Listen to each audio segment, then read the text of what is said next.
നന്ദ്യാട്ടുകുന്നം സാമൂഹ്യസേവാ സംഘത്തിൻ്റെ 44ാമത് വാർഷിക പൊതുയോഗം ആത്മവിദ്യാലയം മിനിഹാളിൽ നടന്നു.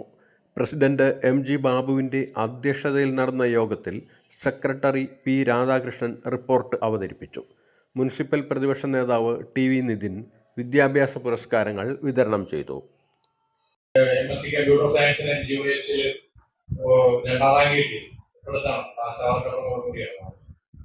അതുപോലെ പല മേടിച്ച കുട്ടികൾ അവരെല്ലാവരും തന്നെ നല്ല നല്ല കോഴ്സുകളിലേക്ക് തൊഴിലിലേക്കും ഒക്കെ തന്നെ സന്തോഷകരമായ കാര്യമാണ്. അപ്പോൾ അങ്ങനെയുള്ള കുറെ പ്രവർത്തനങ്ങൾ കൂടി നമ്മുടെ സംഘത്തിന് മുന്നോട്ട് പോകാൻ സാധിക്കുന്ന വിദ്യാഭ്യാസ പ്രോത്സാഹനം അല്പം പരിമിതികളുള്ള അത്യാവശ്യം ചാരിറ്റി ചികിത്സാ സഹായങ്ങളൊക്കെ കൊടുക്കുന്നുണ്ട്.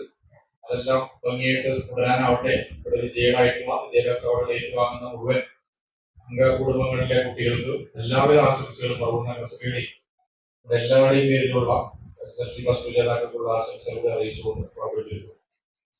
അഖിൽ PJ അവാർഡ് ഏറ്റുവാങ്ങുന്നത്. അടുത്തത് പ്ലസ് ടുവിലാണ് 634 നമ്പർ അംഗം ശ്രീ PP ബൈജുവിന്റെ മകൾ കുമാരി അജിത PV. 580 നമ്പർ അംഗം TK രാജന്റെ കൊച്ചുമകൻ മാസ്റ്റർ അലോക് ശ്യാം.